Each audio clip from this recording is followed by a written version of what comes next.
Greetings, Real Rambles back again. Today I'm going to tell you about a Japanese manga adapted film named The Promised Neverland. Spoilers to follow. Enjoy the ride.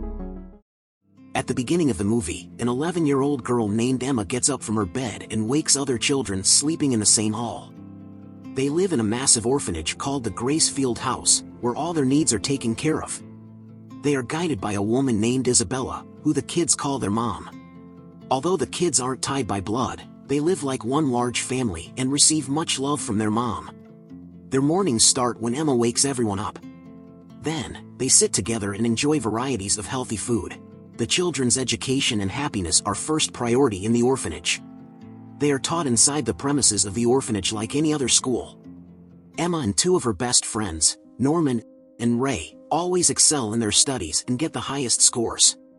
The children also have identifying numbers tattooed on them and have no knowledge of the outside world. The orphanage is surrounded by a large meadow where the kids run around and play together. However, they are never allowed to go outside the fence that surrounds the meadow. The kids arrive at the orphanage as infants, but they do not stay there for their whole life. They are arranged to be adopted by their foster parents and go to the outside world to meet new people. Similarly, a little girl named Connie leaves the orphanage one day. The kids send her off after wishing her well and tell her to be good to her new parents. Next, Isabella takes little Connie to the entrance of the orphanage. Meanwhile, Emma finds a stuffed toy that Connie loves and runs outside with Norman to return it to her. They reach the entrance gate and see that Isabella and Connie have already passed. The two take a chance and slowly step outside, where they find a single van and no one around. As they look inside the van, the duo is horrified. Connie lies limp on the floor with a plant stabbed onto her chest. Before they can react, two grotesque creatures approach them. Emma and Norman hide under the van, frozen in shock. The creatures talk to each other about human meat being the best. One of them claims that the meat coming from this farm is elite and is saved for the rich demons. The kids from their hiding realize that their orphanage is only a farm where they are raised like cattle, only to be eaten by demons. The students are classified as good meat when they are more intelligent. Just then, Isabella arrives there and talks to the demons about the students who get the highest score in the class. Those students are the most delicious ones and the ones who are on demand. Isabella had been schooling them to make them taste better for the demons. She promises to bring the highest scoring children the next time. Norman and Emma narrowly escape without being seen and run to the orphanage. Emma falls down, crying midway, claiming that the girl they saw was not Connie and refusing to believe their mom can be this evil. Norman tries to calm her down and says that they can run away from the orphanage, but Emma is worried for the other children who are like family to her. The following day, Emma and Norman talk about the events of the previous day. Norman suggests they plan an elaborate escape from the orphanage and not tell the others before the plan is completed. They decide to cross the fence to see exactly what the outside world is like. After walking through the woods for a while, they reach a tall wall. They cannot jump across it, so they return. Meanwhile, a little girl named Nyla gets lost in the forest. Isabella looks into her watch and brings Nyla back in no time. Emma and Norman see this and realize that the watch is a transmitter with which she knows where all the kids are. The following day, Norman and Emma go to the woods with a rope with which they plan to cross the wall. Just then, they are caught by their best friend Ray, who is suspicious of them. Norman reveals the truth about the orphanage to Ray, telling him everything they heard and saw that night. In contrast to what the two had thought, Ray believes them almost immediately. He claims that they should run away from the orphanage as soon as possible, but Emma insists that they shouldn't leave the other kids behind to be eaten. At night, Isabella introduces everyone to their new caretaker Crone.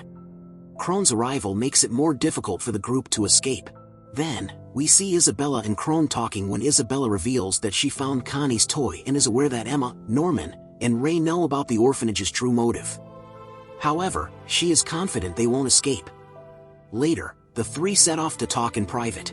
Norman believes that someone among the children is Isabella's spy, who provides her with all the information.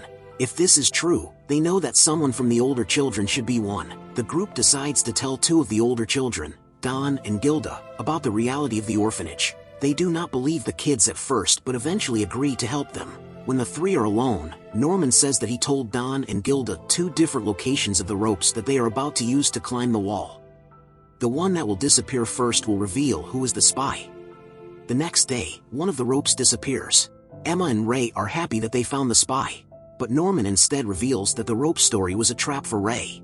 He had told Ray a fake location to find out if he was the spy, and Ray fell into the trap. Ray finally admits that he discovered the orphanage's truth a long time ago but knew that he couldn't escape.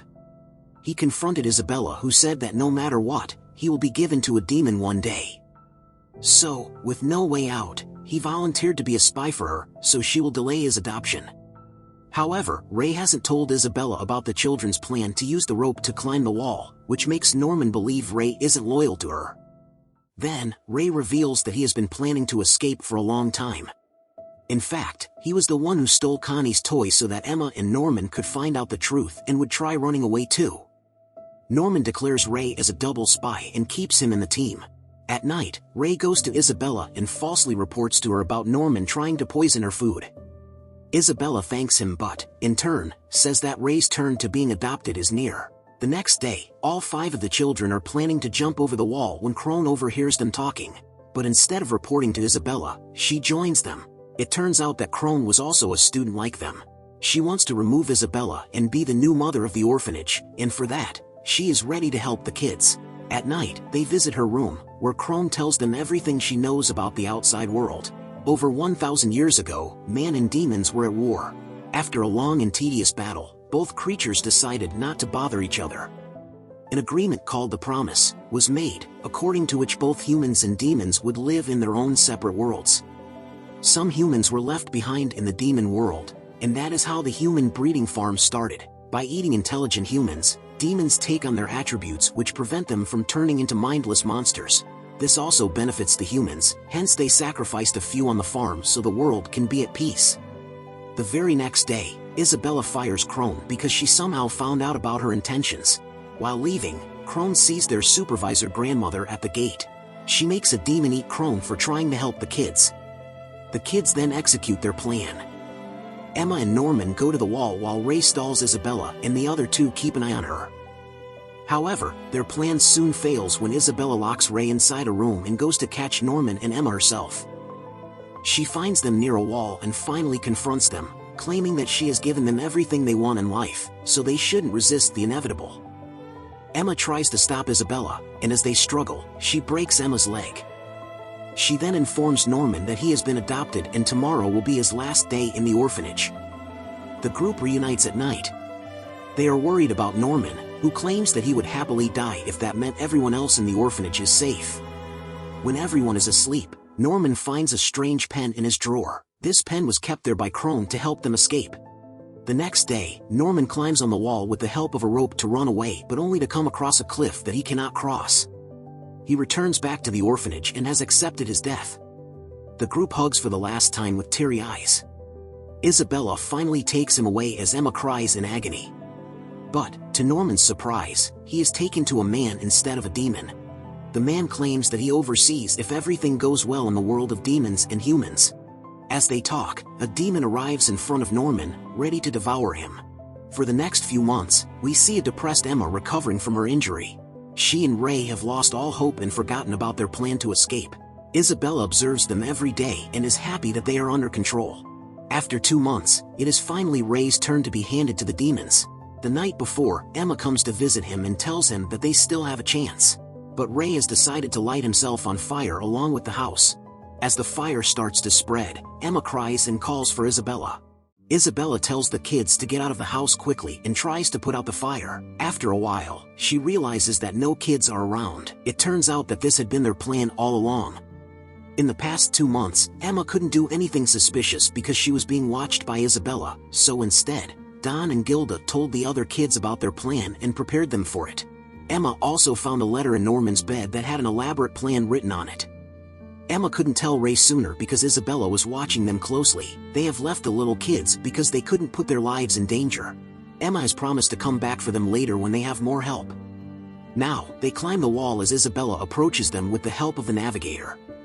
She soon realizes the navigator isn't working because the children have removed the device from their ears.